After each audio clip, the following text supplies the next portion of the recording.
ሰላም ጤና ይስጥልን ተመልካቾቻችን ይህ የምትከታተሉት በኦኤምኤን ተዘጋጅቶ የሚቀርብላችሁ የአማርኛ ፕሮግራም ነው። በአገር ቤት ለተነሳው ህዝባዊ ተቃውሞ በውጪ የሚኖሩ ኢትዮጵያውያን በሰልፍ በኢኮኖሚ ታቅቦ የወያኔ አባላትና ደጋፊዎችን በማግለል እንዲሁም በዲፕሎማሲ ዘርፍ እገዛቸውን እያደረጉ የዘመቻ ስራ መስራት ያስፈልጋል ብለው ያመኑ በተለያዩ ክፍለ ዓለማት የሚኖሩ ኢትዮጵያውያን ለወገን ጥሪ ከወገን ምላሽ ዘመቻ በሚል ስያሜ ስር እንቅስቃሴ እያደረጉ ይገኛሉ። የታቅቦ ኮሚቴው የዚህ ዘመቻ አካል ሲሆን ዋና ተግባራቱም በታቅቦ ዙሪያ መረጃ መሰብሰብና መተንተን፣ ባለሙያዎችን ማሰባሰብ፣ በመደበኛና ማህበራዊ ሚዲያዎች ለህዝቡ መረጃ መስጠትና የታቅቦ ጥሪ ማድረግ እንዲሁም የታቅቦ እርምጃው በተቋማት በማህበረሰብ መሪዎችና በታዋቂ ግለሰቦች ድጋፍ እንዲያገኝ ማድረግ ነው። በውጪ ያለው ማህበረሰብ በሁሉም የወያኔ ጥቅሞች ላይ ታቅቦ እንዲያደርግ ኮሚቴው ቢያበረታታም ትኩረት አድርጎ የሚንቀሳቀሰው ግን በሐዋላ ወይንም ረሚተንስ ዙሪያ ነው። ምክንያቱም ሐዋላ ወይንም ረሚተንስ ዋነኛው የሥርዓቱ የውጪ ምንዛሬ ምንጭ በመሆኑ በደንብ ከተሰራበትና ህብረተሰቡ ለተወሰነ ጊዜም ቢሆን ቁርጠኝነት ካሳየ የሐዋላ መቀነስ ህይወትን በሚገባ ደረጃ ሊጎዳ ይችላል ብለው ኮሚቴው ያምናል። ዛሬ የዚህ ለወገን ጥሪ ከወገን ምላሽ ዘመቻ ታቅቦ ኮሚቴ አስተባባሪ ከሆኑት ውስጥ ሁለት ግለሰቦችን ከዋሽንግተን ዲሲ ጋብዘን በስልክ መስመራችን ላይ ይገኛሉ። ሁለቱም እንግዶቼ የፋይናንስና አካውንቲንግ ባለሙያ ናቸው። አቶ ፋሲካ ጌታነህና አቶ ተጓዘ ብርሃኑ ይባላሉ። ጥያቄን ከአቶ ፋሲካ ልጀምር። ከአንዳንድ ሚዲያዎች እየሰማን ያለነው የኢትዮጵያ መንግስት ከውጭ የሚያገኘውን ምንዛሪ ወይንም ፎሬን ከረንሲ በምንለው ላይ ታቅቦ ለማድረግ እየተንቀሳቀሳችሁ ነው። ለወገን ጥሪ ከወገን ምላሽ ዘመቻ በሚል ስም የታቅቦ ኮሚቴ አቋቁማችኋል። እስኪ ለወገን ጥሪ ከወገን ምላሽ ዘመቻ ስራዎቹን ለተመልካቾቻችን ከማስተዋወቅ ብንጀምር አቶ ፋሲካ። እሺ፣ አመሰግናለሁኝ አብዲ። እንዲሁም ኦኤምኤን ይሄን እድል ስለሰጣችሁን ከፍ ያለ ነው ምስጋናችን። አንተ እንደጠቀስከው ለወገን ጥሪ ከወገን ምላሽ ዘመቻ በሚል እየተንቀሳቀስን እንገኛለን። ይሄ ዘመቻ ትኩረት የሚያደርገው ወይም ደግሞ መነሻ ምክንያቱ አገራችን ውስጥ እየተከናወነ ያለው በህዝቡ በኩል በቃኝ እምቢባይነት፣ በዛም ተከትሎ ስርዓቱ ይሄንን የህዝብ እንቢታ ለማስቆም እያደረገ ያለውን አፈና በመከተል እዚህ ውጭ ያለን ኢትዮጵያውያን ምን ልናደርግ እንችላለን? ውጭ ያለው ማህበረሰብ ምን አስተዋጽኦ ሊያደርግ ይችላል?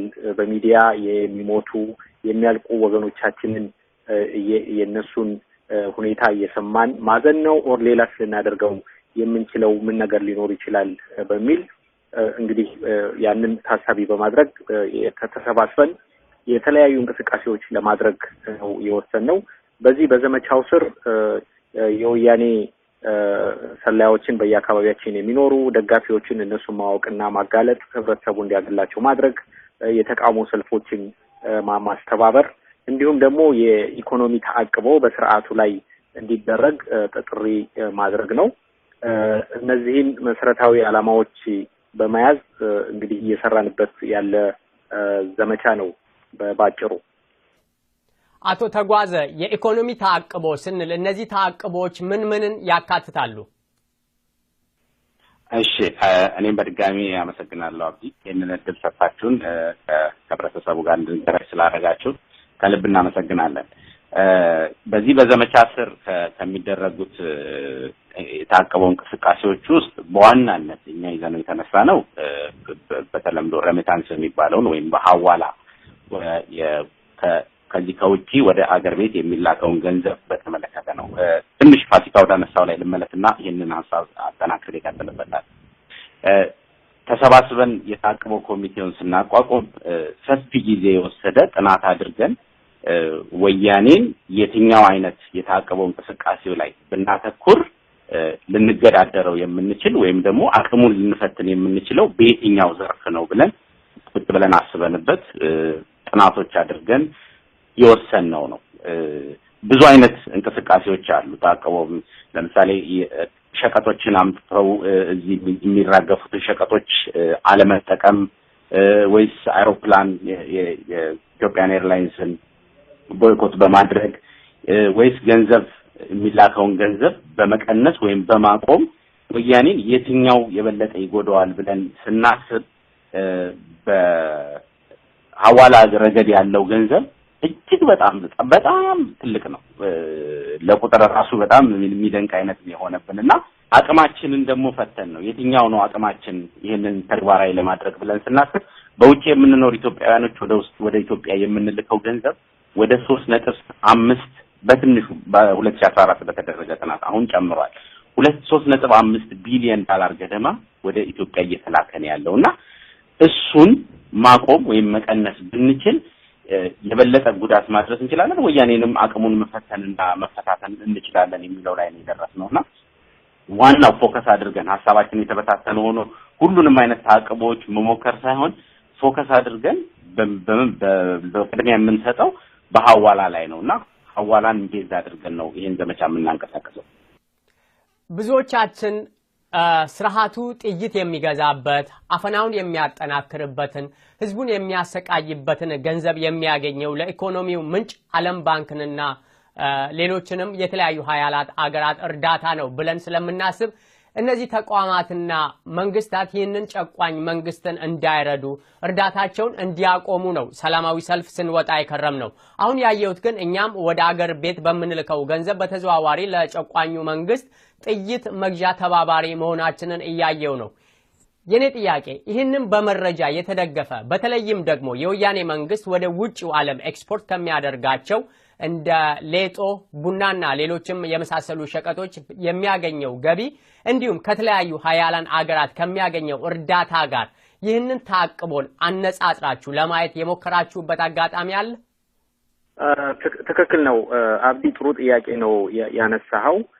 እኛም ቅድም ተጓዘ እንደገለጸው ስንነጋገር ለመሆኑ ከዚህ በፊት እንግዲህ ላለፉት 25 ዓመታት የውጭ መንግስታት ዓለም አቀፍ ተቋማት የኛን ጉዳይ ትኩረት ሰጥተው በስርዓቱ ላይ ጫና እንዲያደርጉ በርካታ ውትወታዎችን ስናደርግ ኖረናል።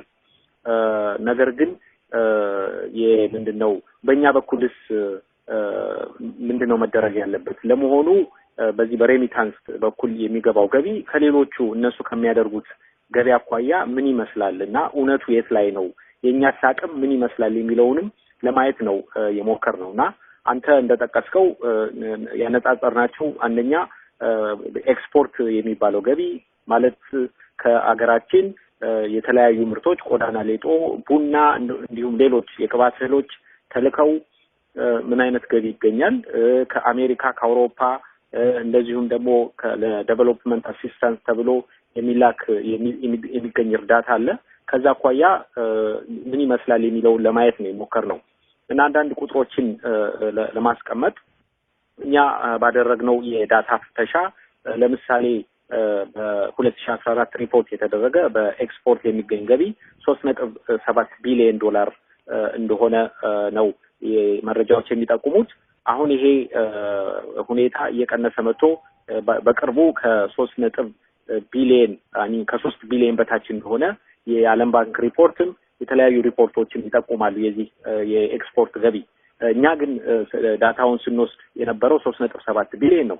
ከዛ አኳያ ሲታይ ከሬሚታንስ የሚገኘው ኦልሞስት ወደ 93% ይሆናል የዛን ገቢ። እኛ እንግዲህ ከውጭ የሚገባው 3.5 ቢሊዮን መሆኑን ለማወቅ ነው የቻልነው። ሌላ ደግሞ እዚህ በምንኖርበት ሀገር በተደጋጋሚ ጥሪዎች ስናደርግ ነበረ። ለመሆኑ የአሜሪካ መንግስት ምን ያህል ነው የሚረዳው የሚለውንም ለማየት ሞክረናል። አሜሪካ ለተለያዩ እርዳታዎች የሚሊታሪና ሴኩሪቲን ጨምሮ እስከ 1 ቢሊዮን ዶላር በአመት ለስርዓቱ ገቢ እንደምታደርግ ነው መገንዘብ የቻልነው። እንግዲህ ከዚህ ከጠቅላላ በአለም ዙሪያ የሚኖረው ማህበረሰብ የሚያስገባው 3.5 ቢሊዮን ጋር ሲነጻጸር የአሜሪካ የምትረዳው በጣም አንሶ ነው ያገኘነው። ማህበረሰቡ ገቢ የሚያደርገው ሬሚታንስ 3 እጥፍና ከዛ በላይ ይበልጣል። ሌላም ያየነው ለመሆኑ ገንዘቦቹ በብዛት ከየት ቦታ ነው የሚሄዱት የሚለውንም ለማየት ሞክረናልና 40% የሚሆነው የሬሚታንስ ገቢ ከአሜሪካን ሀገር ነው የሚላከው። ወደ ዶላር በምንቀይርበት ጊዜ 1.4 ቢሊዮን ዶላር የሚሆነው እዚህ አሜሪካ የሚኖረው ማህበረሰብ የሚልከው ነው። እንግዲህ ራሱ አሜሪካ ብቻ የሚኖረው ማህበረሰብ አሜሪካ እንደ አገር ከምትረዳው በላይ ሆኖ ነው ያገኘ ነው። ከዚህ በተጨማሪ የአውሮፓንም ለማየት ሞክረናል። በኢዩ ስር 1.4 ቢሊዮን ዶላር እርዳታ ያገኛል ስርዓቱ። እንግዲህ ከዛ አኳያም የሬሚታንስ ወይም ደግሞ በውጭ የምንኖረው ኢትዮጵያውያን የምንልከው ወደ 3.5 ቢሊዮን ዶላር ነው። በተደጋጋሚ እንደገለጽ ነው ያን የአውሮፓንም እርዳታ ከሁለት እጥፍ በላይ የሚበልጥበት ነው። በአጠቃላይ በዚህ በእርዳታ የሚገኘው ኦዲኤ የሚባል አለ፣ ኦፊሻል ዴቨሎፕመንት አሲስታንስ የሚባል በዛ በአጠቃላይ ይሄ ቅድም የጠቀስናቸውን የአውሮፓንም የአሜሪካንም ጨምሮ ወደ 3.8 ቢሊዮን ነው ስርዓቱ የሚያገኘው በአጠቃላይ በእርዳታ። ከዛ አኳያ ሲታይም እስቲ ወደ 92% የሚሆን ነው። ሌላ ያየነው ከዚህ የውጭ ኢንቨስትመንት የሚባል እንግዲህ አንዱ ትልቁ እዛ ሀገር ያለው ችግር መሬቱ ከደሃው ገበሬ የተነጠቀ ለአበባ እርሻዎች ለተለያዩ ኢንቨስትመንቶች ሲሰጡ ኖሯል።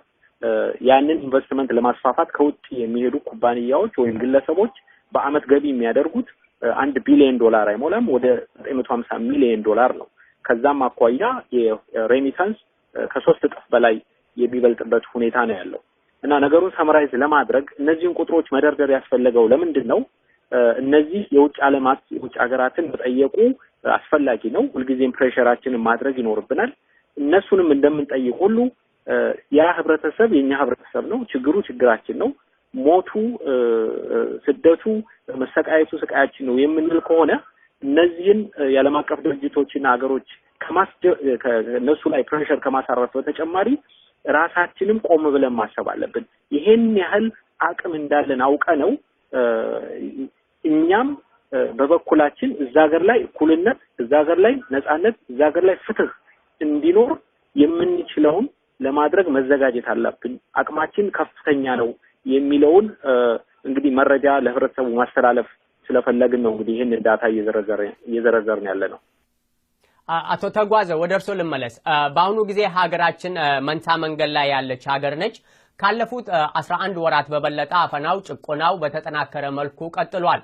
አዋጁ ደግሞ የመንግስት ታጣቂዎች በህዝቡ ላይ የሚወስዱትን እርምጃ ህጋዊነትን በማላበስ ከጠቅላይ ሚኒስትሩ ፍቃድ ተሰጥቷቸው ተኩሰው እየገደሉ እያፈኑ ያለ ፍርድ ቤት ትዕዛዝም እያሰሩ አገሪቷን ማርሻል ሎው ወይንም ወታደራዊ አገዛዝ ስር ከተዋታል።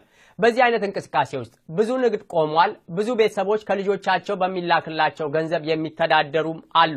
ይህ የውጭ ምንዛሪ ታቅቦ ሲቆም ከመንግስት ይልቅ ህዝቡን ሊጎዳ አይችልም? አንዳንድ ሰዎች እኔ ለቤተሰቤ በመልካት 100 ወይንም 200 ዶላር መንግስትን እንዴት አድርጌ ወይንም በምን አይነት መልኩ ነው ልጠቅም ወይንም ልጎዳ እችላለሁ ብለው የሚያስቡት እንዲህ አይነት አስተሳሰብ ያላቸው ሰዎች አሉ። እነዚህን አስተሳሰቦች እንዴት ነው የምትመለከቱት? በመጀመሪያ ያለው የተዛባ ኢንፎርሜሽን ወይም ደግሞ በጣም የተጋነነ ኢንፎርሜሽን ምንድነው? የኢትዮጵያ ውስጥ ያለው ማህበረሰብ ከውጪ ድጋፍ እያገኘ ነው የሚኖረው የሚለው በጣም ተጋኗል። ኢትዮጵያ ውስጥ አሁን ወደ 100 ሚሊዮን ህዝብ ነው ያለውና 100 ሚሊዮኑም ከውጪ ዘመድ አለውና እየተደገፈ ነው የሚኖር የሚመስል ነው እና እሱን አስተያየት ክሊር ላድርግ። እኛ ሳንሆን ወርልድ ባንክ ያጠናውን ጥናት ቤዝ አድርገን ነው ይሄንን ነገር የሰራ ነውና ወርልድ ባንክ ያስጠናው ጥናት የሀገሪቱን ወደ 97% የሚሸፍን ኤሪያውን ሸፍኖ ያዘጋጀው ዳታ ነውና እሱን ቤዝ አድርገን ስንመለከተው የኢትዮጵያ ከተጠየቁት ጥያቄዎች ውስጥ አንደኛው ውጭ ሀገር ዘመድ አላችሁ ወይ የሚል ጥያቄ ነበርና ከዛ ውስጥ ከ39% አዎ ውጭ ሀገር ዘመድ አለን ሲል 61% ውጭ ሀገር ዘመድ የለው። አሁን 39%ን እንውሰድ። 39%ን ወስደን ወደ ታች እየተነሰን ነው ብንሄድ ከ39% ውስጥ ምን ያህሉ ገንዘብ ለዘመዶቻቸው ይልካሉ ብለን ብንጠይቅ 14% ፍሪኩዌንትሊ ይላል ጥናቱ። በተደጋጋሚ የሚለው በአመት ውስጥ እስከ 5 ጊዜ የሚላከው ነው። 4% አልፎ የሚላክ ይሄ ለበዓል ለምን እንደምንልከው አይነት ነው እና 21% ኢቭን ከ39% ውጭ ሀገር ዘመድ ካለው ውስጥ 21% እንደዛ አይነት ግንኙነት የለም ገንዘብ የመላክና ያለመላክ ቤተሰቡ ጋራ እና የጥናቱ መደምደሚያ ምን ይሆናል? 18% ኢቭን ኢንፍሪኩዌንትሊ የሚለውንም ብንደምረው 18% ብቻ ነው ከውጭ ሀገር ድጋፍ እያገኘ የሚኖረው።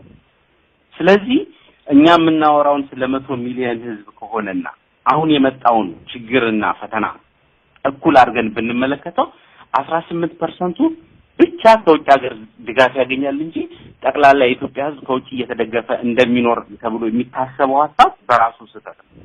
ሌላኛው ጥያቄ እኔ የምልካት $100 ነች። አዎ እያንዳንዳችን ከውጭ ያለን ሰዎች የምንልካት 100 200 እየተደመረች ነው ወደ 3.5 ቢሊዮን የደረሰው።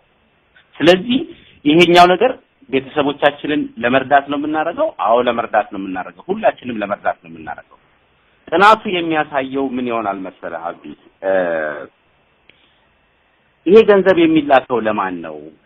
ለእንዴት አይነት የእድሜ ደረጃ የገቢ ሁኔታ ላይ ላሉ ሰዎች ነው ገንዘቡ እየተላከ ያለው የሚለው ሌላው የጥናቱ ማሳያ ነው።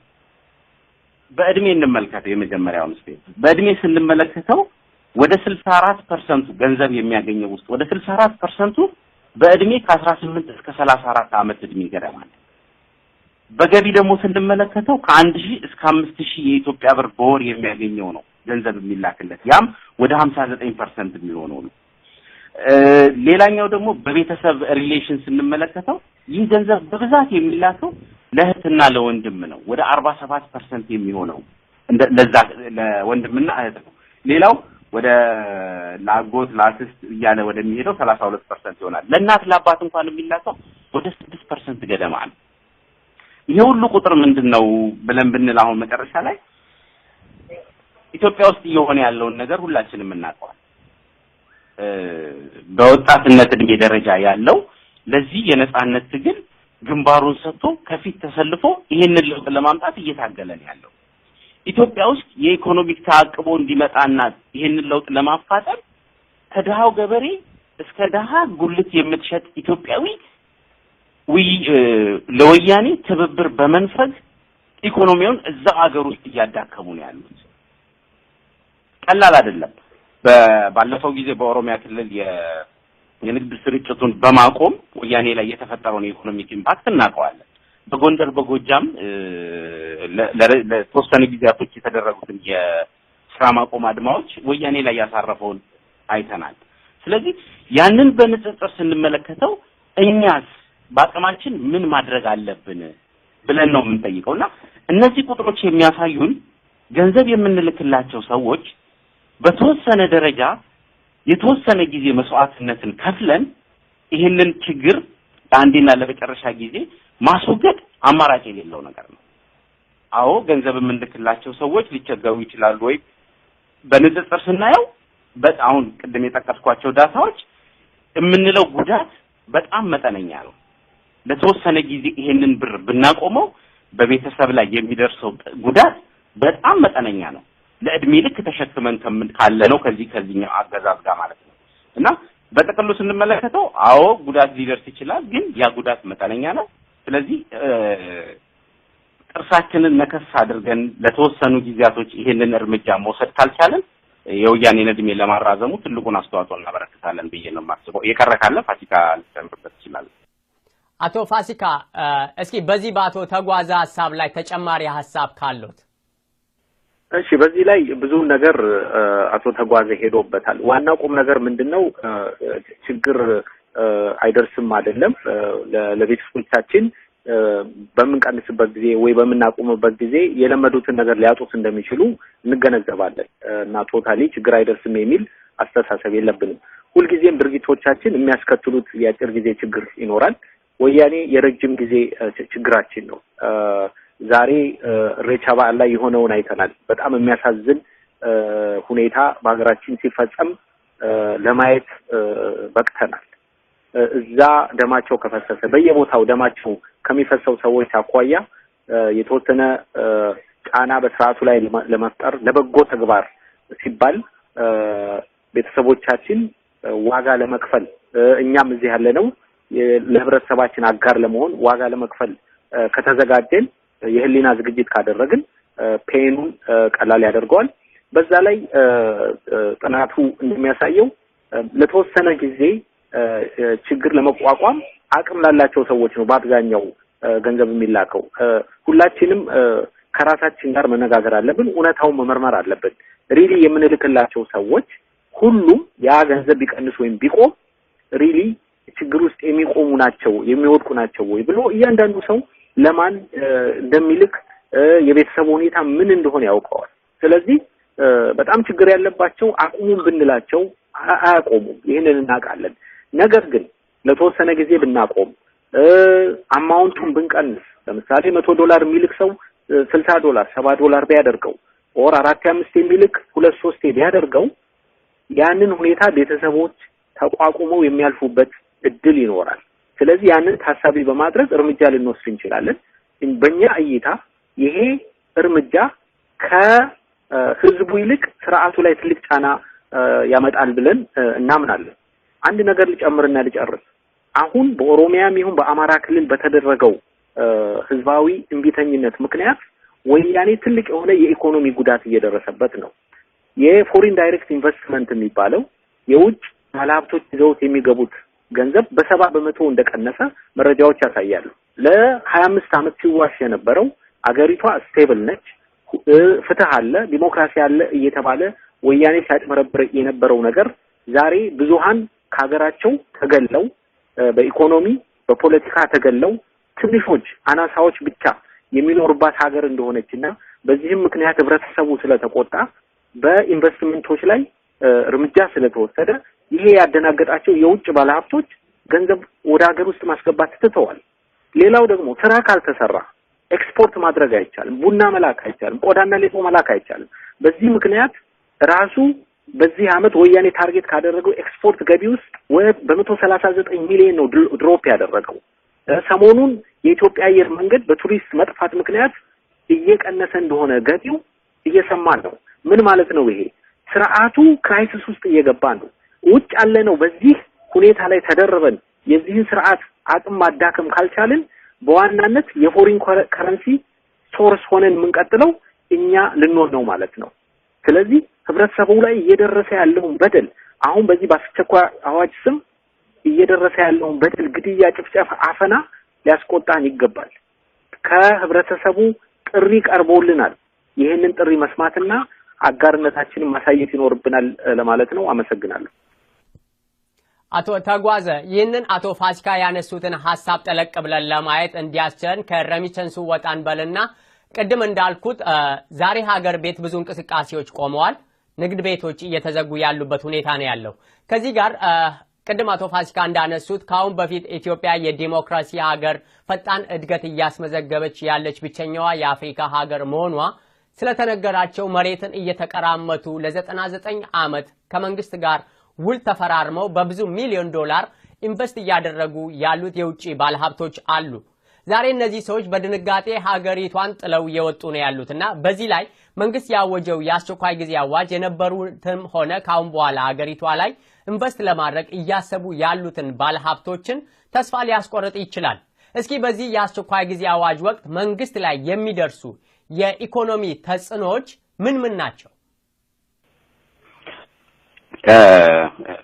አሁን ፋሲካ በተወሰነ መንገድ የሄደባቸው የፎሪን ዳይሬክት ኢንቨስትመንቶቹ ግንባር ቀደምትነት ይዛሉ በአሁን ሰዓት የተወሰኑት እስከጭራሹ ካፒታላቸውን ተክልለው እየወጡ ናቸው ሌሎቹ ያንን አራያ ተከትለው እንዳይወጡ ነው ወያኔ እየፈራ ያለው እና የፎሪን ዳይሬክት ኢንቨስትመንቱ እሱ ያበቃለት ነው ከዚህ በኋላም ኢንቨስት የሚያደርግ እዛ ሀገር ላይ ይኖራል ብለን አንገምትም አንደኛው ኢፌክት እሱ ነው ሌላኛው ራሱን በራሱ ወያኔ እየጠለፈበት ያለው መንገድ አንድ ራሱ መገለጫ ነው ትላንትና በወጣው ዜና ተመልክታችሁ እንደሆነ አላውቅም ኢንተርኔትን በመዝጋት በማጥፋት ብቻ ራሱ ላይ ኪሳራ ያመጣል ቀላል የሚባል ኪሳራ አይደለም ትላንት የወጣው ዜና ወደ $9 ሚሊዮን ገደማ ሉዝ እንዳደረገ አንብበናል ሰምተናል ይሄ ራሱ ያ ተጽዕኖ የፈጠረበት ያ ጫና የፈጠረበት ግዴታ ነውና ራሱን በዚህ መልኩ ያጠፋል ሌላኛው ኢቭን ያስቸኳይ ጊዜ አዋጁ ወጥቶ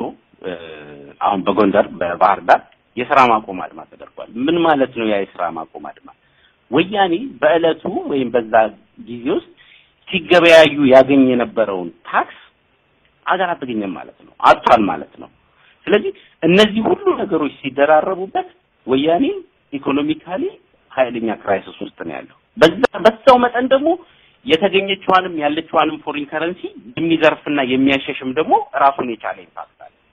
አሁን ገቢዎች እየቀነሱ ነው፣ ፎሪን ከረንሲ እየቀነሰበት ነው ያለው። አንድ ጥናት ከስቴት ዲፓርትመንት የተገኘ ጥናት ይላል የናሽናል ሪዘርቭ ወደ 2.8 ቢሊዮን ብቻ ነው ያለው። ኢቭን ከ3 ወር በታች ለሆነ እንደውም ውስጥ አዋቂ ምንጮች እንደሚሉት ከዛም በታች ነው ያለው። ናሽናል ሪዘርቭ በዛን ያህል ከደከመ አሁን የምንላቸው ገቢዎች እየቀነሱ ካሉ የመጨረሻው አማራጩ ወያኔ እኛ ብቻ ነን። እኛ የምንልከው ገንዘብ፣ እኛ የምንልከው ዶላር፣ እኛ የምንልከው ዩሮ ብቻ ነው መሰረታዊ ገቢው የሚሆነው ማለት ነው። ያ በተወሰነ ደረጃ ወያኔን እድሜውን ሊያራዝምለት የሚችለው ከመሳሪያው ሌላ እኛ የምንልከው ገንዘብ ብቻ ነው ማለት ነው። ስለዚህ ይሄ ራሱ ላይ የፈጠረው ራሱ ያወጀው የአስቸኳይ ጊዜ አዋጅ ራሱን እንደገና ጠልፎ የሚጥለው ሌላኛው ኢምፕሊኬሽን ነውና ህብረተሰቡ አንድም ጥያቄ መጠየቅ ያለበት በወታደራዊ አገዛዝ ስር ላለ መንግስት ገንዘቤን መላክ አለብኝ ወይ? ምንስ ሊያረግበት ነው? ወታደራዊ መንግስት ገንዘብ ዶላር ሲያገኝ ነው ሊያፍንበት፣ ሊገልበት፣ ሊያስርበት? ስለዚህ የነጻነት ድምጽ የምንላቸውን ሬዲዮ ቲቪዎችን እንኳን ማፈኛ የሚሆነውን ዶላር የሚያገኘው ከኛ ነው። በጥቅሉ እሱ ጨክኖ መንገዶቹን ሁሉ ዘጋግቶ ዓለም በማያየው ሁኔታ ወገኖቻችንን ሊገድል የ6 ወር አዋጅ አውጥቶ ወስኖ ሲንቀሳቀስ እኛ ምን እየሰራን ያለነው? እርምጃውን ከወሰደ በኋላ ሰልፍ መውጣት ነው። እርምጃውን ከወሰደ በኋላ ማልቀስ ነው። እርምጃውን ከወሰደ በኋላ ፌስቡክ ላይ እያየን ማዘን ነው። ስለዚህ እኛም ከ6 ወርም በላይ ብንችል ከ6 ወርም በላይ ይሄንን መንግስት ገቢ እንዳያገኝ ወይም ደግሞ እንዲቀንስበት ማድረግ ከቻለን እንደ መንግስት ፋንክሽን እንዳያረግ ማድረግ እንችላለንና ይሄ አስቸኳይ ጊዜ አዋጁ እኛም ላይ እንደታወጀ አድርገን ሊገባን ይገባል ብለው አመሰግናለሁ። አመሰግናለሁ። አቶ ፋሲካ፣ ሌላው ከዚህ ጋር ተያይዘው እነዚህ የውጪ ባለ ሀብቶች ይህንን የኢንቨስትመንት ውልን ሲፈራረሙ ነገሮች በውሉ መሰረት ካልሄዱ የሚቀጣ አካል ሊኖር ይችላል። እነዚህ ባለ ሀብቶች ሲጀመር ዋስትና ተሰጥቷቸው ነው የሚመጡት ወደ ሀገር ቤትና መንግስት በዚህ በኩል ለተጨማሪ ወጪ ወይንም ኢኮኖሚ ጉዳት አይጋለጥም? እንደሱ ብያስ አስባለሁ። እንግዲህ ምንድነው በእርግጠኝነት መናገር የማይቻለው ወያኔ እንደሚታወቀው በጣም ሚስጥራዊና ትራንስፓረንት ያልሆነ ድርጅት ነው። በአጠቃላይ ስምምነቶቹ የኢትዮጵያ መንግስት ግዴታ ውስጥ ያስገቡ ይሆናሉ ተብሎ ይገመታል። ነገር ግን በምን አይነት መልኩ በዲቴል ስምምነት አላቸው? የዚህ አይነት ሁኔታዎች ሀገሪቱ ውስጥ ሲፈጠሩ ስምምነቱ እንዴት ያስተናግድ ይችላል? የዛን አይነት ዲቴይሉ መታወቅ አለበት። ነገር ግን ወያኔ ሰላማዊ እና የተረጋጋ ሀገር አለ በሚል ለዛ ዋስትና ሰጥቶ እነዚህን ኢንቨስተሮች የሚያስመጣ ከሆነና ያ የሚያስከትለው ወጪ ካለ በእርግጥም አሁን በተቃቀስነው ችግር ላይ ሌላ ስርዓቱን አጣብቂኝ ውስጥ የሚከት ችግር ነው የሚሆነው። ሌላው የዚህ ችግር መነሻው ምንድነው? ሌላው ኢምፕሊኬሽኑ ዝም ብሎ ለነዚህ ኢንቨስተሮች የገንዘብ የመክፈል ያለ መክፈል ወያኔ ያን ሊክድም ላይከፍል ይችላል፣ አቅምም ላይኖረው ይችላል። ግን ሌላው እነዚህ አሁን በዚህ ምክንያት ችግር የደረሰባቸውና ወያኔ ስምምነቱን የማያከብር ከሆነ ረዘም ላለ ጊዜ በወያኔ ላይ ይሄ እንደውም ከወያኔም በኋላ የሚመጣው ስርዓትም ላይ ኢፌክት ሊኖረው ይችላል። እንደ ሀገር በስምምነቱ የማይቆም ሀገር እንደሆነ ስለሚገመት ወደፊት በሚኖረው የኢንቨስትመንት እድል ላይ ጫና ሊኖረው ይችላል እና ከተፈጠረው ቀውስ በተጨማሪ ይሄው አንተም ያነሳው ተጨማሪ ቀውሱን የሚያባብስ ሁኔታ ሊሆን ይችላል እና የኢኮኖሚክ ክራይሲሱን ለረጅም ጊዜ የሚወስደውና ችግር ስርዓቱን አጣብቂኝ ውስጥ የሚያስገባው ሁኔታ ሊፈጥር ይችላል ብዬ አስባለሁ። አሁንም ከአቶ ፋሲካ ከርሶ ሳልርቅ እንግዲህ ይህ አፈና ጭቆናና የወታደራዊ አገዛዙ በዚህ አይነት መልክ ከቀጠለ ቀደም እርሶ ያነሱት ነጥብ ነበር። አገሪቷ ከቱሪስት የምታገኘው ገቢ ባለፈው 2 ሳምንታት ለምሳሌ አንዲት አሜሪካዊት ተገላለች ኢትዮጵያ ውስጥ። ስለዚህ ቱሪስቶችም ሆኑ ለስራ ወደዚያች ሀገር የሚሄዱ ሰዎች ለህይወታቸው ይሰጋሉና ሀገሪቷ በአስቸኳይ ጊዜ አዋጅ ላይ ያለች ማንም ወደዛ ሀገር መሄድን አይፈልግም። እንደተባለው ሌላው ትልቁ የሀገሪቷ ገቢ ከኢትዮጵያ አየር መንገድ ነው። አይደለም ቱሪስት የሀገሬው ሰው ራሱ በአሁኑ ጊዜ መግባትን አይፈልግም።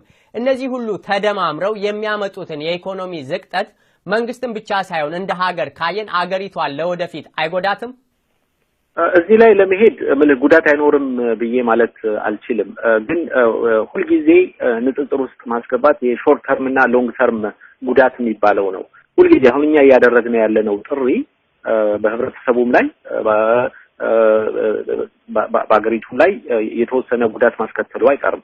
ግን እንዳለመታደሉ ነው ከሁለቱ መጥፎች የተሻለው መጥፎ ነው የምንመርጠው። የወያኔ ስርዓት የሚቀጥል ከሆነ ሜቢ እንደ አገር የማንቀጥልበት እድል እየሰፋ ይሄዳል። ያንን ነው ማስተዋል ያለብን። በዛ ላይ ወያኔ ህብረተሰቡን እየጨፈጨፈ እየገደለ ያለበት ሁኔታ ነው። ደም እየፈሰሰ ያለበት ሁኔታ ነው። ይሄን እያደረገ ያለ በህዝብ ተቀባይነት የሌለው ስርዓት ሌሎች ሾርት ተርም የሆኑ በአጭር ጊዜ ሊደርሱ ይችላሉ ተብሎ የሚገመቱን ጉዳቶች ታሳቢ በማድረግ ይሄንን ስርዓት ህዝቡን እየበደለ እንዲቀጥል መፍረድ በምንም መልኩ ተቀባይነት የለውም። የምናደርጋቸው የትኛዎቹም እርምጃዎች ጉዳት አላቸው። ለምሳሌ ህዝባዊ እምቢተኝነቱን በኦሮሚያ በአማራም የተንቀሳቀሰውን ወጣቶቹን በምታይበት ጊዜ ሊሞቱ እንደሚችሉ ያውቁታል።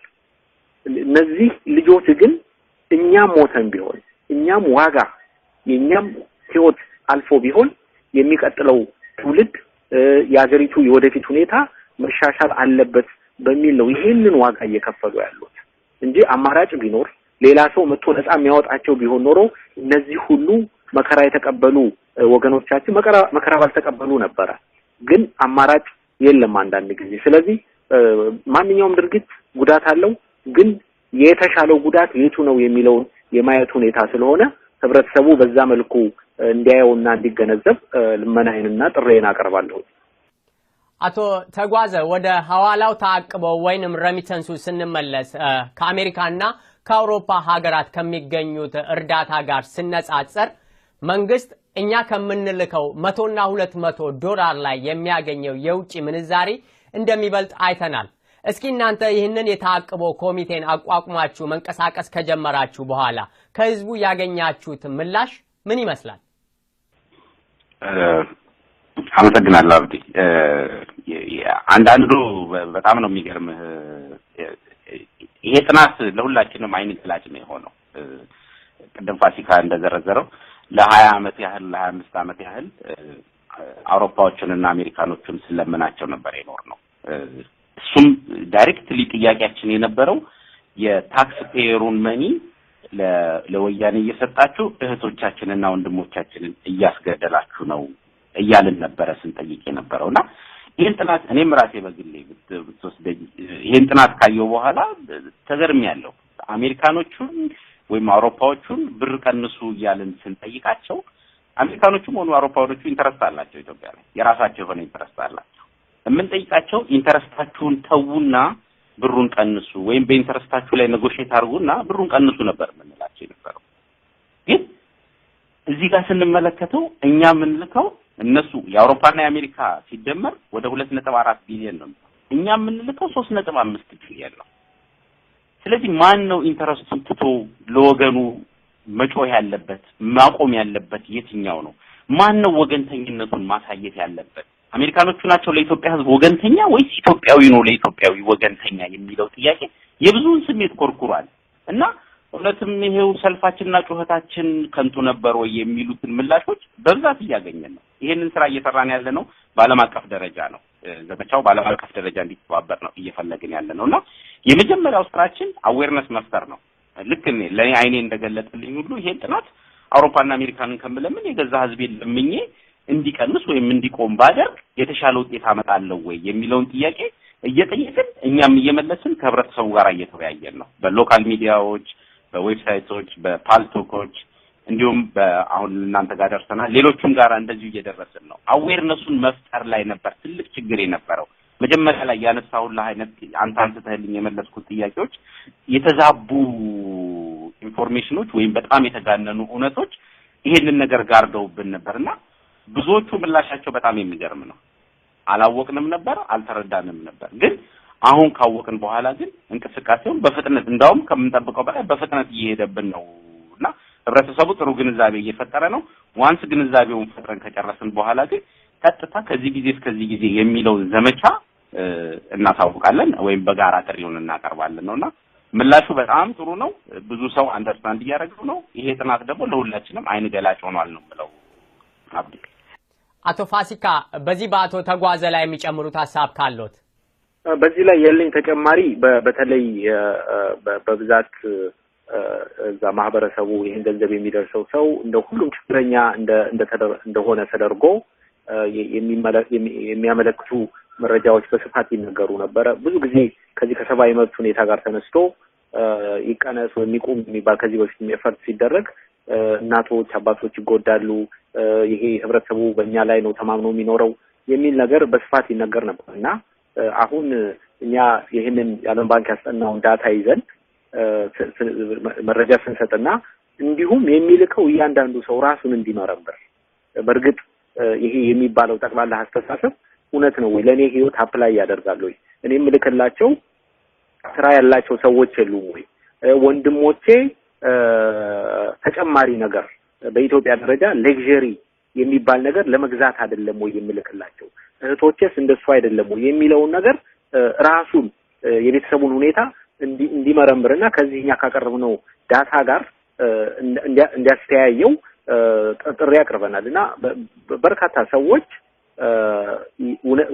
ይሄ የቀረበው ጥናት የተጋነነ እንዳልሆነ ወደ እውነተኝነት የቀረበ እንደሆነ ይሄንን በእውነቱ ካመረርን ቤተሰቦቻችን ያን ያህል ጉዳት ሳይደርስባቸው በስርዓቱ ላይ ጫና ልናመጣ እንችላለን የሚል ግንዛቤ እንዲጨብጡ ማድረግ እንደቻል በዚህ መልኩም ምላሾች እንዳገኘን እሱንም ለመጨመር ያህል ነው። ጨርሻለሁ። አመሰግናለሁ። አቶ ተጓዘ ወደ እርሶ ልመለስ።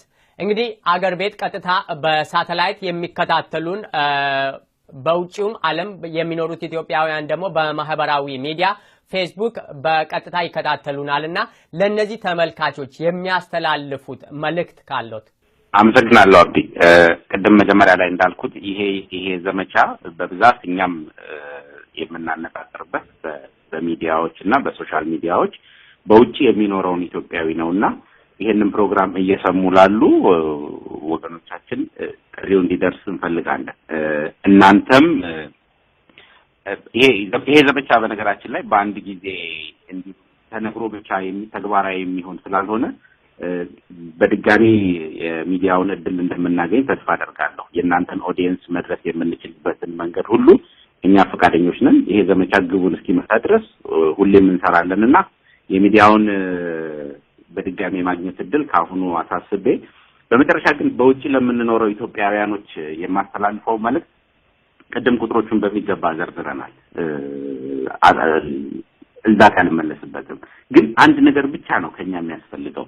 ካመረርን በወያኔ ላይ ኃይል እንዳለን ማወቅ፣ ከጨከንን ወያኔን መቅጣት የሚችል ጉልበት እንዳለን መረዳት፣ ለወገናችን ደም መፍሰስ ከምር እንደተቆጣን፣ ዘረኝነት እንዳንገሸገሸን፣ የወገን ጥሪ እንደተሰማን፣ ዘርፋ እንዲበቃ እንደምንፈልግ ይህን ሁሉ ነገሮች ከተስማማን እጃችን ላይ ከምንም በላይ የሚበልጥ ኃይል አለ። ያንን ኃይል አስተባብረን መጠቀም ብቻ ነው የሚያስፈልገውና አደራ ሁሉንም ይሄን ፕሮግራም እየሰማ ያለ ሰው በማንኛውም ጊዜ ጥያቄ ካለ ምላሾቹን ለመስጠት ዝግጁ ነን። ግን በወያኔ ላይ አምረን እንድንነሳና ትንሽ የምትባለውን አቅማችንን አጠራቅመን ጉልበቱን እንድንፈታተንና እየገደለበት ያለውን መሳሪያ እንዲያጠፍ የምናደርግበት ጉልበታችንን እንድንጠቀምበት አደራ ጭምር ነው ማስተላልፋለሁ። በድጋሚ ለተደረገልን ጥሪ ከልብ ያመሰግናለሁ። አቶ ፋሲካ ወደ እርሶ ልመለስ። እሺ፣ አመሰግናለሁ። እኔ መልእክቴ በሁለት ከፍዬ ነው ማስቀመጥ የምፈልገው። መጀመሪያ በውጭ የምንኖር የማህበረሰቡ አባላት ከራሳችን ጋር እንድንመካከር ልመናዬን አቀርባለሁ። እኛ የዳታውን ለማስቀመጥ ሞክረናል፣ ግን በግለሰብ ደረጃ እያንዳንዳችን ያለንበት ሁኔታ የተለያየ ነው። ስለዚህ የራሳችንን ሁኔታ መርምረን ይሄንን መቀነስ ወይም ማቆም ብናደርግ ቤተሰቦቻችን ላይ ሊደርስ የሚችለውን ሁኔታ ከግንዛቤ ውስጥ አስገብተን ከዛም በተጨማሪ ደግሞ በአሁኑ ወቅት ስርዓቱ የኢትዮጵያን ሕዝብ አፍኖ ለስድስት ወር ማንም እንዳይሰማ ስልክ አጥፍቶ የኢንተርኔት ኮኔክሽን አጥፍቶ ከፍተኛ ጭፍጨፋ ላይ የገባበት ጊዜ ነው። ይህንን ሁኔታ ዝም ብለን እናያለን ወይ ነው ጥያቄው። ኦር ከጭፍጨፋው በኋላ የሚመጣውን ሀዘን እሱን ለመቀመጥ ነው ወይ የተዘጋጀነው ነው ጥያቄው። እኛስ ምን ልናደርግ እንችላለን የሚለው ነው ጥያቄውና ሁሉንም ነገር ከግንዛቤ ውስጥ በማስገባት ስርዓቱን በኢኮኖሚ የማዳከም አቅም እንዳለን እሱ በደንብ በቁጥር ደረጃ አስቀምጠናል። ያንን ታሳቢ በማድረግ በወያኔ ላይ ቁርጥ እርምጃ እንድንወስድ ልመናዬን አቀርባለሁ። ከዛ በተጨማሪ የእናንተ ሚዲያ እስከ ሀገር ቤት ስለሚሰማ ሀገር ቤት ላለው ህብረተሰብ፣ ውጭ ያለው ህብረተሰብ የእናንተን የነጻነት፣ የእኩልነት፣ የፍትህ ጥያቄ ሰምቶ እርምጃዎችን በተለይ የሚላከውን ገንዘብ በተመለከተ ሊወስድ ይችላል። ይሄ በአጭር ጊዜ ጉዳት ሊያስከትል ቢችልም እንደ ሎንግ ተርም በረጅም ጊዜ ግን ከትከሻችሁ ላይ ያለውን ዘረኛ አናሳ ቡድን አሽቀንጥሮ ለመጣል የሚደረግ ጥረት ስለሆነ በዚህ መልኩ አይታችሁት መጠነኛ ችግር እንኳን ቢመጣ ለነጻነት ለእኩልነት የሚከፈል ዋጋ እንደሆነ ያንን ግንዛቤ እንድታደርጉ ጥሬን አቀርባለሁኝ። ለተሰጠን እድል አብዲ አንተን በግለሰብ የሚዲያ ተቋሙንም ኦኤምኤን በከልብ አመሰግናለሁ። እግዚአብሔር ይስጥልኝ። እንግዲህ አቶ ተጓዘ ቀደም ብለው ባነሱት ሐሳብ ላይ አሁን ተመልሰን በሰፊው የምንገናኝበትና የምንወያይበት ሁኔታ ይኖራል ብዬ አስባለሁ። እስከዚያ ግን ሁለታችሁንም አቶ ፋሲካና አቶ ተጓዘን በተመልካቾቻችን ስም ከልብ ላመሰግን እወዳለሁ። እሺ፣ እግዚአብሔር እናመሰግናለን። እንግዲህ ተመልካቾቻችን እንግዶቼ ጋር የነበረኝ ቆይታ በዚሁ አበቃለሁ። በቀረጻ ከኔ ጋር የነበረው ፉአድ ስራጅ ነው። እናንተንም ስለተከታተላችሁኝ ከልብ እያመሰገንኩኝ እስከ ሳምንት መልካም ሳምንት።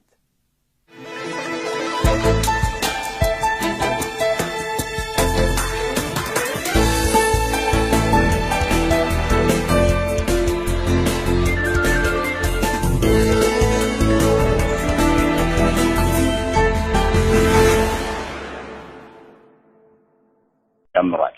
3.5 ቢሊዮን ዶላር ገደማ ወደ ኢትዮጵያ እየተላከ ነው ያለውና እሱን ማቆም ወይም መቀነስ ብንችል የበለጠ ጉዳት ማድረስ እንችላለን፣ ወያኔንም አቅሙን መፈተንና መፈታተን እንችላለን የሚለው ላይ ነው የደረስነውና ዋናው ፎከስ አድርገን ሐሳባችን የተበታተነ ሆኖ ሁሉንም አይነት ታቅቦች መሞከር ሳይሆን ፎከስ አድርገን በቅድሚያ የምንሰጠው በሐዋላ ላይ ነውና ሐዋላን ቤዝ አድርገን ነው ይሄን ዘመቻ የምናንቀሳቀሰው።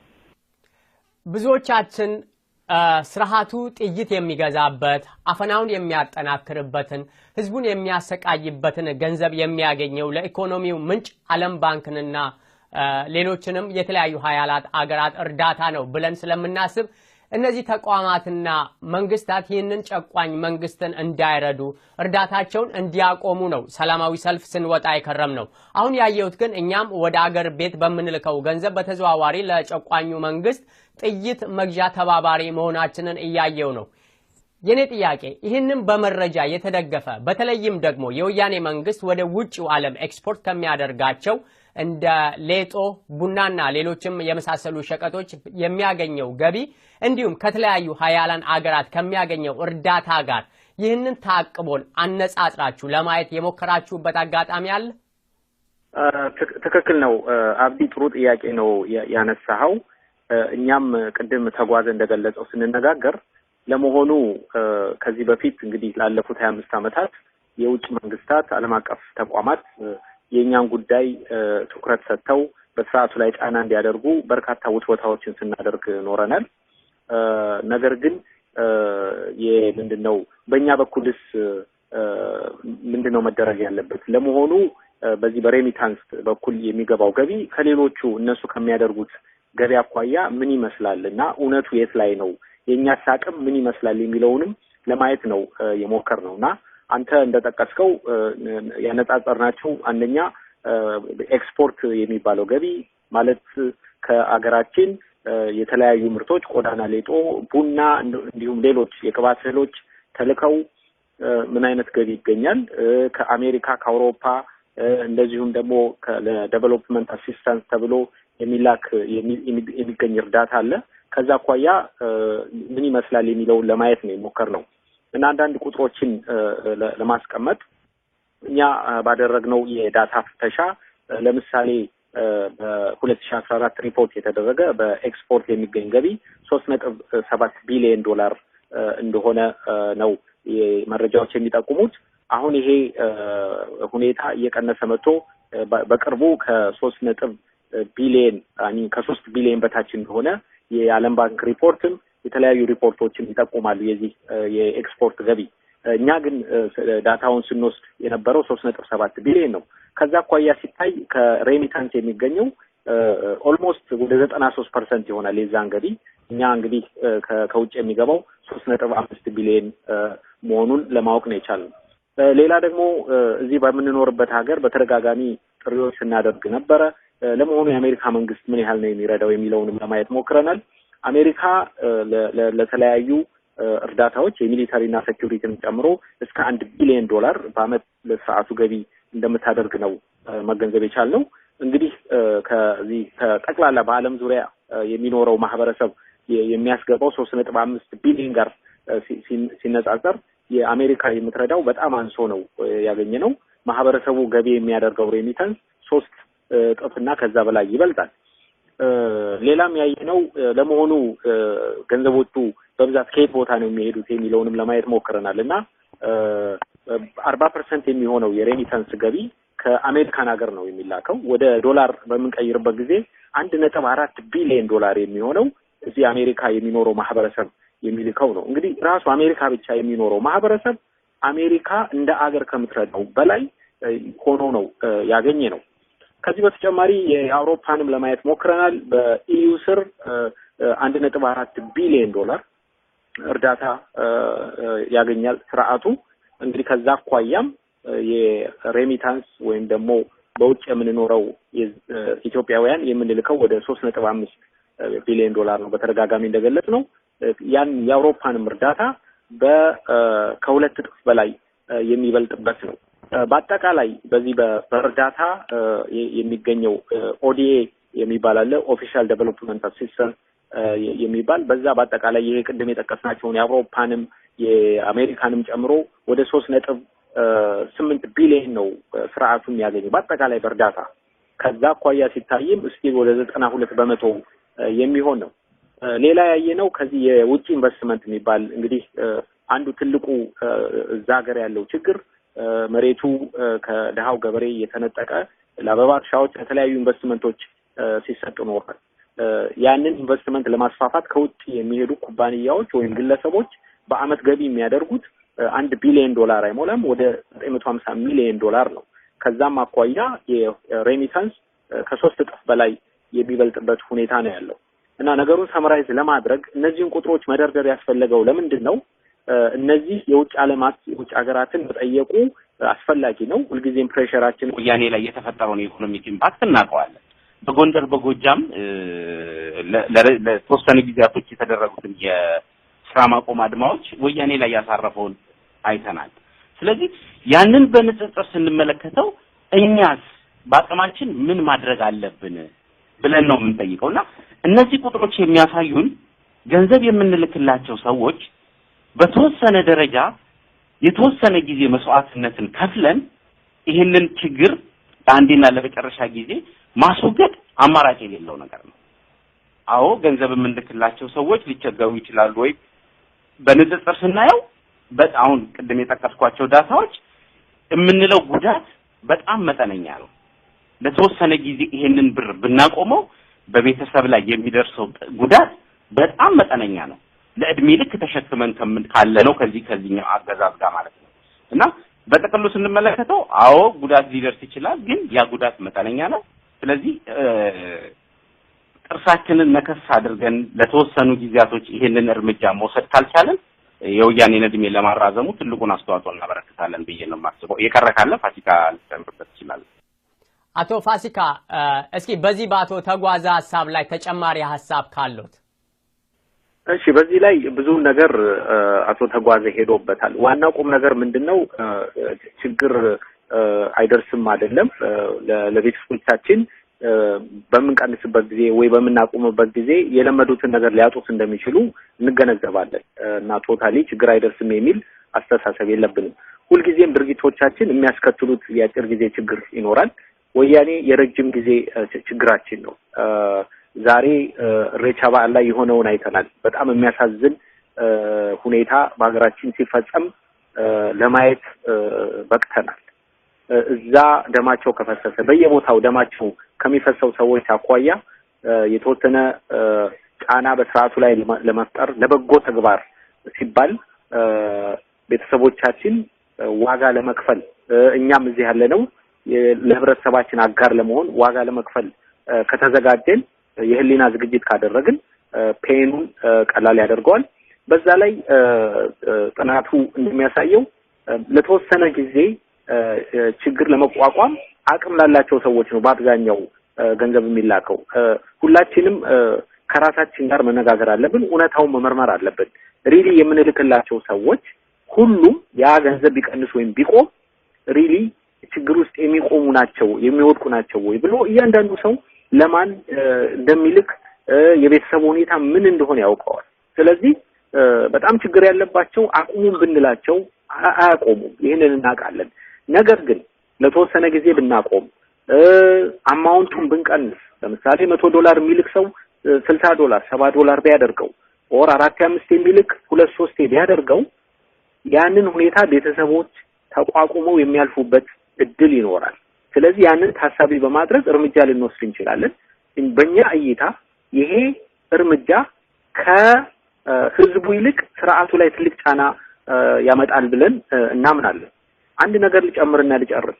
አሁን በኦሮሚያም ይሁን በአማራ ክልል በተደረገው ህዝባዊ እንቢተኝነት ምክንያት ወያኔ ትልቅ የሆነ የኢኮኖሚ ጉዳት እየደረሰበት ነው። የፎሪን ዳይሬክት ኢንቨስትመንት የሚባለው የውጭ ባለሀብቶች ይዘውት የሚገቡት ገንዘብ በ70% እንደቀነሰ መረጃዎች ያሳያሉ። ለ25 ዓመት ሲዋሽ የነበረው አገሪቷ ስቴብል ነች፣ ፍትህ አለ፣ ዲሞክራሲ አለ እየተባለ ወያኔ ሲያጭበረብር የነበረው ነገር ዛሬ ብዙሃን ከሀገራቸው ተገለው በኢኮኖሚ በፖለቲካ ተገለው ትንሾች አናሳዎች ብቻ የሚኖርባት ሀገር እንደሆነችና በዚህም ምክንያት ህብረተሰቡ ስለተቆጣ በኢንቨስትመንቶች ላይ እርምጃ ስለተወሰደ ይሄ ያደናገጣቸው የውጭ ባለሀብቶች ገንዘብ ወደ ሀገር ውስጥ ማስገባት ትተዋል። ሌላው ደግሞ ስራ ካልተሰራ ኤክስፖርት ማድረግ አይቻልም፣ ቡና መላክ አይቻልም፣ ቆዳና ሌጦ መላክ አይቻልም። በዚህ ምክንያት ራሱ በዚህ አመት ወያኔ ታርጌት ካደረገው ኤክስፖርት ገቢ ውስጥ በ139 ሚሊዮን ነው ድሮፕ ያደረገው። ሰሞኑን የኢትዮጵያ አየር መንገድ በቱሪስት መጥፋት ምክንያት እየቀነሰ እንደሆነ ገቢው እየሰማን ነው። ምን ማለት ነው? ይሄ ስርዓቱ ክራይሲስ ውስጥ እየገባ ነው። ውጭ ያለ ነው። በዚህ ሁኔታ ላይ ተደረበን የዚህን ስርዓት አቅም ማዳከም ካልቻልን በዋናነት የፎሪን ከረንሲ ሶርስ ሆነን የምንቀጥለው እኛ ልንሆን ነው ማለት ነው። ስለዚህ ህብረተሰቡ ላይ እየደረሰ ያለውን በደል አሁን በዚህ በአስቸኳይ አዋጅ ስም እየደረሰ ያለውን በደል፣ ግድያ፣ ጭፍጨፋ፣ አፈና ሊያስቆጣን ይገባል። ከህብረተሰቡ ጥሪ ቀርቦልናል። ይህንን ጥሪ መስማትና አጋርነታችንን ማሳየት ይኖርብናል ለማለት ነው። አመሰግናለሁ። አቶ ተጓዘ ይህንን አቶ ፋሲካ ያነሱትን ሐሳብ ጠለቅ ብለን ለማየት እንዲያስችለን ከረሚተንሱ ወጣን በልና ቅድም እንዳልኩት ዛሬ ሀገር ቤት ብዙ እንቅስቃሴዎች ቆመዋል። ንግድ ቤቶች እየተዘጉ ያሉበት ሁኔታ ነው ያለው። ከዚህ ጋር ቅድም አቶ ፋሲካ እንዳነሱት ካሁን በፊት ኢትዮጵያ የዲሞክራሲ ሀገር ፈጣን እድገት እያስመዘገበች ያለች ብቸኛዋ የአፍሪካ ሀገር መሆኗ ስለተነገራቸው መሬትን እየተቀራመቱ ለ99 ዓመት ከመንግስት ጋር ውል ተፈራርመው በብዙ ሚሊዮን ዶላር ኢንቨስት እያደረጉ ያሉት የውጭ ባለሀብቶች አሉ። ዛሬ እነዚህ ሰዎች በድንጋጤ ሀገሪቷን ጥለው እየወጡ ነው ያሉትና በዚህ ላይ መንግስት ያወጀው የአስቸኳይ ጊዜ አዋጅ የነበሩትም ሆነ ካሁን በኋላ ሀገሪቷ ላይ ኢንቨስት ለማድረግ እያሰቡ ያሉትን ባለሀብቶችን ተስፋ ሊያስቆርጥ ይችላል። እስኪ በዚህ የአስቸኳይ ጊዜ አዋጅ ወቅት መንግስት ላይ የሚደርሱ የኢኮኖሚ ተጽዕኖዎች ምን ምን ናቸው?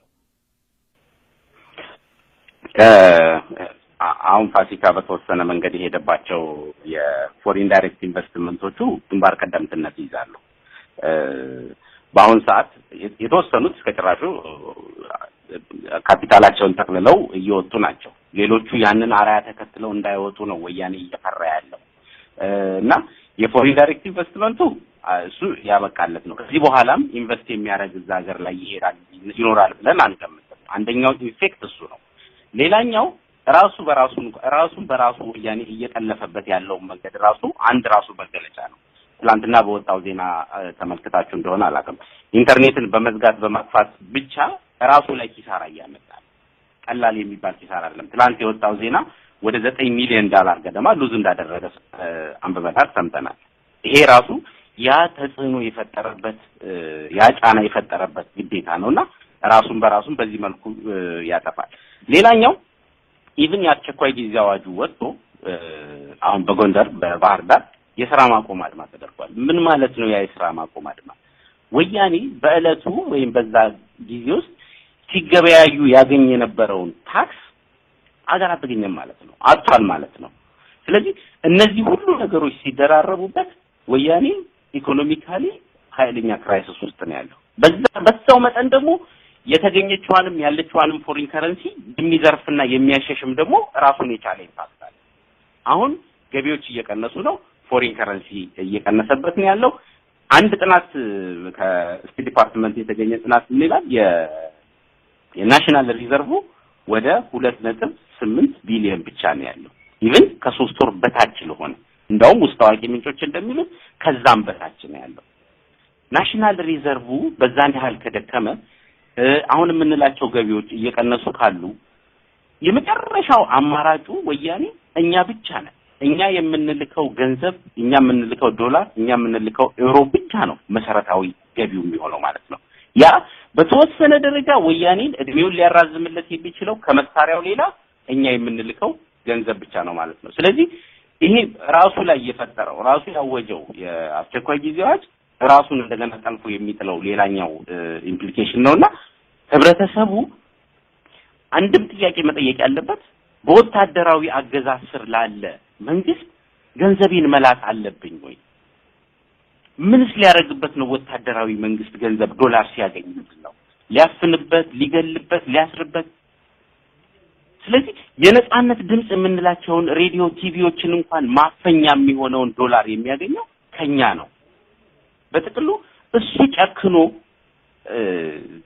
መንገዶቹን ሁሉ ዘጋግቶ ዓለም በማያየው ሁኔታ ወገኖቻችንን ሊገድል የ6 ወር አዋጅ አውጥቶ ወስኖ ሲንቀሳቀስ እኛ ምን እየሰራን ያለነው? እርምጃውን ከወሰደ በኋላ ሰልፍ መውጣት ነው። እርምጃውን ከወሰደ በኋላ ማልቀስ ነው። እርምጃውን ከወሰደ በኋላ ፌስቡክ ላይ እያየን ማዘን ነው።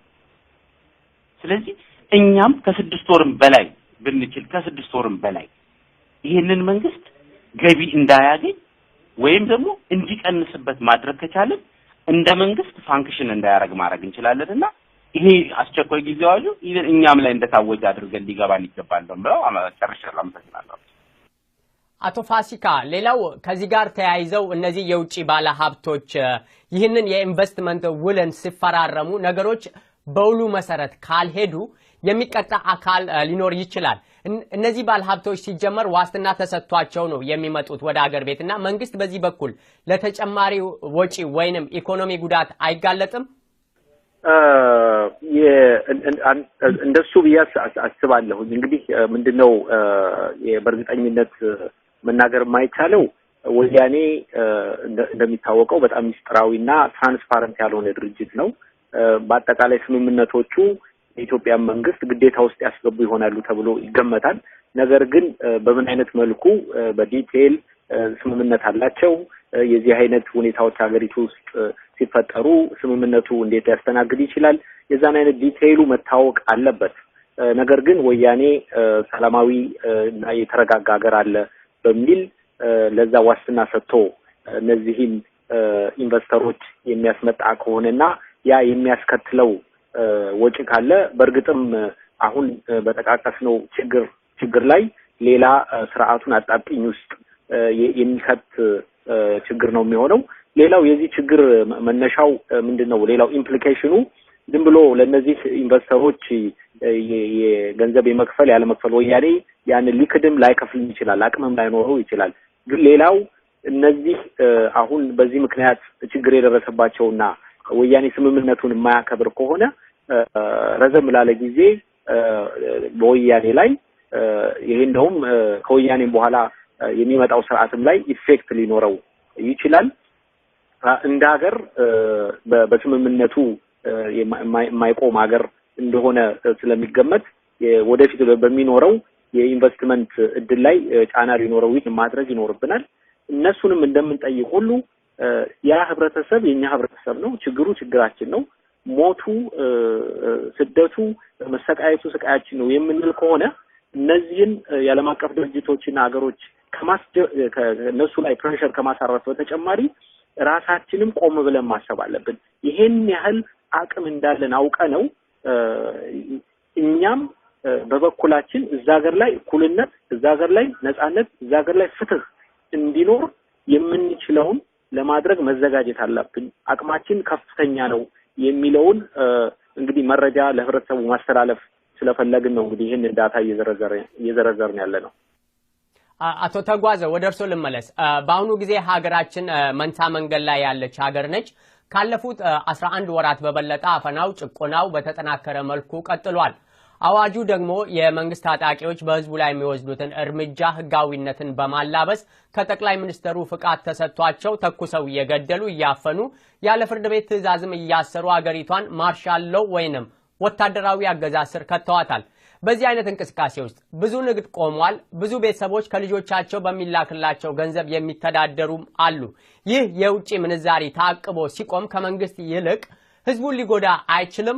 አንዳንድ ሰዎች እኔ ለቤተሰቤ በመልካት 100 ወይንም $200 መንግስትን እንዴት አድርጌ ወይንም በምን አይነት መልኩ ነው ልጠቅም ወይንም ልጎዳ እችላለሁ ብለው የሚያስቡት እንዲህ አይነት አስተሳሰብ ያላቸው ሰዎች አሉ። እነዚህን አስተሳሰቦች እንዴት ነው የምትመለከቱት? በመጀመሪያ ያለው የተዛባ ኢንፎርሜሽን ወይም ደግሞ በጣም የተጋነነ ኢንፎርሜሽን ምንድነው? የኢትዮጵያ ውስጥ ያለው ማህበረሰብ ከውጪ ድጋፍ እያገኘ ነው የሚኖረው የሚለው በጣም ተጋኗል። ኢትዮጵያ ውስጥ አሁን ወደ 100 ሚሊዮን ህዝብ ነው ያለውና 100 ሚሊዮኑም ከውጪ ዘመድ አለውና እየተደገፈ ነው የሚኖር የሚመስል ነው። እና እሱን አስተያየት ክሊር ላድርግ። እኛ ሳንሆን ወርልድ ባንክ ያጠናውን ጥናት ቤዝ አድርገን ነው ይሄንን ነገር የሰራ ነውና ወርልድ ባንክ ያስጠናው ጥናት የሀገሪቱን ወደ 97% የሚሸፍን ኤሪያውን ሸፍኖ ያዘጋጀው ዳታ ነውና እሱን ቤዝ አድርገን ስንመለከተው የኢትዮጵያ ከተጠየቁት ጥያቄዎች ውስጥ አንደኛው ውጭ ሀገር ዘመድ አላችሁ ወይ የሚል ጥያቄ ነበርና ከዛ ውስጥ ከ39% አዎ ውጭ ሀገር ዘመድ አለን ሲል 61% ውጭ ሀገር ዘመድ የለውም። አሁን 39%ን እንውሰድ። 39%ን ወስደን ወደ ታች እየተነሰን ነው ብንሄድ ከ39% ውስጥ ምን ያህሉ ገንዘብ ለዘመዶቻቸው ይልካሉ ብለን ብንጠይቅ 14% ፍሪኩዌንትሊ ይላል ጥናቱ። በተደጋጋሚ የሚለው በአመት ውስጥ እስከ 5 ጊዜ የሚላከው ነው። 4% አልፎ አልፎ የሚላክ ለበዓል ለምን እንደምንልከው አይነት ነው እና 21% ኢቭን ከ39% ውጭ ሀገር ዘመድ ካለው ውስጥ 21% እንደዛ አይነት ግንኙነት የለም ገንዘብ የመላክና ያለመላክ ቤተሰቡ ጋራ እና የጥናቱ መደምደሚያ ምን ይሆናል? 18% ኢቭን ኢንፍሪኩዌንትሊ የሚለውንም ብንደምረው 18% ብቻ ነው ከውጭ ሀገር ድጋፍ እያገኘ የሚኖረው።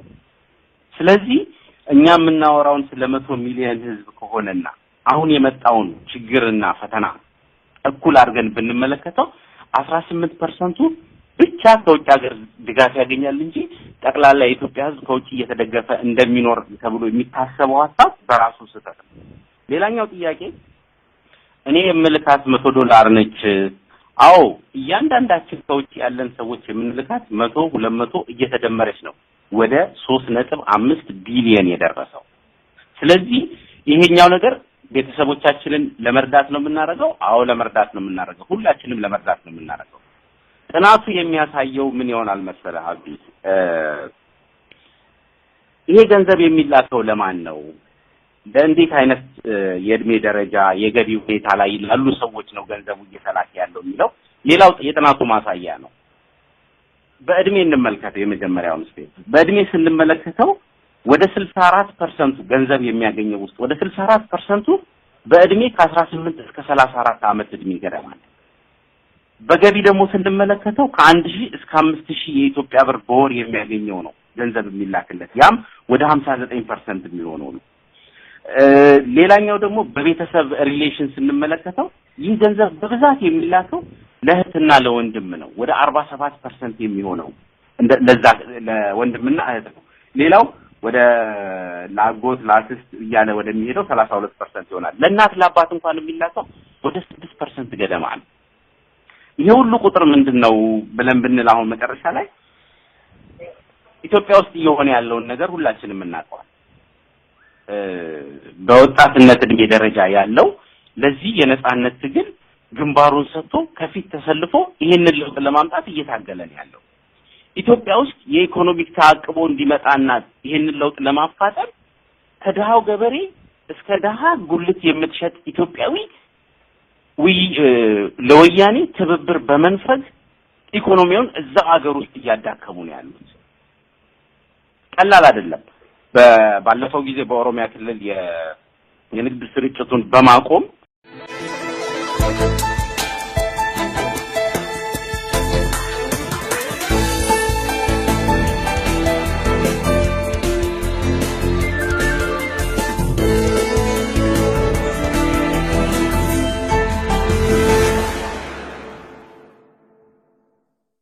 ሰላም ጤና ይስጥልን ተመልካቾቻችን ይህ የምትከታተሉት በኦኤምኤን ተዘጋጅቶ የሚቀርብላችሁ የአማርኛ ፕሮግራም ነው። በአገር ቤት ለተነሳው ህዝባዊ ተቃውሞ በውጪ የሚኖሩ ኢትዮጵያውያን በሰልፍ በኢኮኖሚ ታቅቦ የወያኔ አባላትና ደጋፊዎችን በማጋለጥ በማግለል እንዲሁም በዲፕሎማሲ ዘርፍ እገዛቸውን እያደረጉ የዘመቻ ስራ መስራት ያስፈልጋል ብለው ያመኑ በተለያዩ ክፍለ ዓለማት የሚኖሩ ኢትዮጵያውያን ለወገን ጥሪ ከወገን ምላሽ ዘመቻ በሚል ስያሜ ስር እንቅስቃሴ እያደረጉ ይገኛሉ። የተአቅቦ ኮሚቴው የዚህ ዘመቻ አካል ሲሆን ዋና ተግባራቱም በተአቅቦ ዙሪያ መረጃ መሰብሰብና መተንተን፣ ባለሙያዎችን ማሰባሰብ፣ በመደበኛና ማህበራዊ ሚዲያዎች ለህዝቡ መረጃ መስጠትና የተአቅቦ ጥሪ ማድረግ እንዲሁም የተአቅቦ እርምጃው በተቋማት በማህበረሰብ መሪዎችና በታዋቂ ግለሰቦች ድጋፍ እንዲያገኝ ማድረግ ነው። በውጭ ያለው ማህበረሰብ በሁሉም የወያኔ ጥቅሞች ላይ ታቅቦ እንዲያደርግ ኮሚቴው ቢያበረታታም ትኩረት አድርጎ የሚንቀሳቀሰው ግን በሐዋላ ወይንም ረሚተንስ ዙሪያ ነው። ምክንያቱም ሐዋላ ወይንም ረሚተንስ ዋነኛው የሥርዓቱ የውጭ ምንዛሬ ምንጭ በመሆኑ በደንብ ከተሰራበትና ህብረተሰቡ ለተወሰነ ጊዜም ቢሆን ቁርጠኝነት ካሳየ የሐዋላ መቀነስ ህይወትን በሚገባ ደረጃ ሊጎዳ ይችላል ብሎ ኮሚቴው ያምናል። ዛሬ የዚህ ለወገን ጥሪ ከወገን ምላሽ ዘመቻ ታቅቦ ኮሚቴ አስተባባሪ ከሆኑት ውስጥ ሁለት ግለሰቦችን ከዋሽንግተን ዲሲ ጋብዘን በስልክ መስመራችን ላይ ይገኛሉ። ሁለቱም እንግዶቼ የፋይናንስና አካውንቲንግ ባለሙያ ናቸው። አቶ ፋሲካ ጌታነህና አቶ ተጓዘ ብርሃኑ ይባላሉ። ጥያቄን ከአቶ ፋሲካ ልጀምር።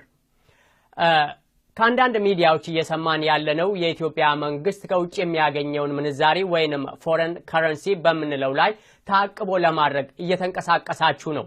ለወገን ጥሪ ከወገን ምላሽ ዘመቻ በሚል ስም የታቅቦ ኮሚቴ አቋቁማችኋል። እስኪ ለወገን ጥሪ ከወገን ምላሽ ዘመቻ ስራዎቹን ለተመልካቾቻችን ከማስተዋወቅ ብንጀምር አቶ ፋሲካ። እሺ፣ አመሰግናለሁኝ አብዲ። እንዲሁም ኦኤምኤን ይሄን እድል ስለሰጣችሁን ከፍ ያለ ነው ምስጋናችን። አንተ እንደጠቀስከው ለወገን ጥሪ ከወገን ምላሽ ዘመቻ በሚል እየተንቀሳቀስን እንገኛለን። ይሄ ዘመቻ ትኩረት የሚያደርገው ወይም ደግሞ መነሻ ምክንያቱ አገራችን ውስጥ እየተከናወነ ያለው በህዝቡ በኩል በቃኝ እምቢባይነት፣ በዛም ተከትሎ ስርዓቱ ይሄንን የህዝብ እንቢታ ለማስቆም እያደረገ ያለውን አፈና በመከተል እዚህ ውጭ ያለን ኢትዮጵያውያን ምን ልናደርግ እንችላለን? ውጭ ያለው ማህበረሰብ ምን አስተዋጽኦ ሊያደርግ ይችላል? በሚዲያ የሚሞቱ የሚያልቁ ወገኖቻችንን የነሱን ሁኔታ እየሰማን ማዘን ነው ኦር ሌላስ ልናደርገው የምንችለው ምን ነገር ሊኖር ይችላል በሚል እንግዲህ ያንን ታሳቢ በማድረግ ተሰባስበን የተለያዩ እንቅስቃሴዎች ለማድረግ ነው የወሰነው። በዚህ በዘመቻው ስር የወያኔ ሰላዮችን በየአካባቢያችን የሚኖሩ ደጋፊዎችን እነሱን ማወቅና ማጋለጥ፣ ህብረተሰቡ እንዲያገላቸው ማድረግ፣ የተቃውሞ ሰልፎችን ማስተባበር እንዲሁም ደግሞ የኢኮኖሚ ተአቅቦ በስርዓቱ ላይ እንዲደረግ ጥሪ ማድረግ ነው። እነዚህን መሰረታዊ ዓላማዎች በመያዝ እንግዲህ እየሰራንበት ያለ ዘመቻ ነው ባጭሩ። አቶ ተጓዘ የኢኮኖሚ ተአቅቦ ስንል እነዚህ ተአቅቦች ምንን ያካትታሉ? እሺ እኔም በድጋሚ አመሰግናለሁ አብዲ። ይህንን እድል ሰጣችሁን ከህብረተሰቡ ጋር እንድንገናኝ ስላደረጋችሁ ከልብ እናመሰግናለን። በዚህ በዘመቻ ስር ከሚደረጉት የታቀበው እንቅስቃሴዎች ውስጥ በዋናነት እኛ ይዘነው የተነሳ ነው በተለምዶ ረሚታንስ የሚባለውን ወይም በሐዋላ ከዚህ ከውጪ ወደ አገር ቤት የሚላከውን ገንዘብ በተመለከተ ነው። ትንሽ ፋሲካው ወዳነሳው ላይ ልመለስና ይህንን ሐሳብ አጠናክሬ እቀጥልበታለሁ። ተሰባስበን የታቀበው ኮሚቴውን ስናቋቁም ሰፊ ጊዜ የወሰደ ጥናት አድርገን ወያኔን የትኛው አይነት የታቀበው እንቅስቃሴው ላይ ብናተኩር ልንገዳደረው የምንችል ወይም ደግሞ አቅሙን ልንፈትን የምንችለው በየትኛው ዘርፍ ነው ብለን አስበንበት ጥናቶች አድርገን የወሰንነው ነው። ብዙ አይነት እንቅስቃሴዎች አሉ። ታቀበው ለምሳሌ ሸቀጦችን አምጥተው እዚህ የሚራገፉትን ሸቀጦች አለመጠቀም ወይስ አይሮፕላን የኢትዮጵያን ኤርላይንስን ቦይኮት በማድረግ ወይስ ገንዘብ የሚላከውን ገንዘብ በመቀነስ ወይም በማቆም ወያኔን የትኛው የበለጠ ይጎዳዋል ብለን ስናስብ በሐዋላ ረገድ ያለው ገንዘብ እጅግ በጣም ትልቅ ነው። ለቁጥር ራሱ በጣም የሚደንቅ አይነት የሆነብንና አቅማችንን ደግሞ ፈተን ነው የትኛው ነው አቅማችን ይሄንን ተግባራዊ ለማድረግ ብለን ስናስብ በውጭ የምንኖር ኢትዮጵያውያኖች ወደ ኢትዮጵያ የምንልከው ገንዘብ ወደ 3.5 በትንሹ በ2014 በተደረገ ጥናት አሁን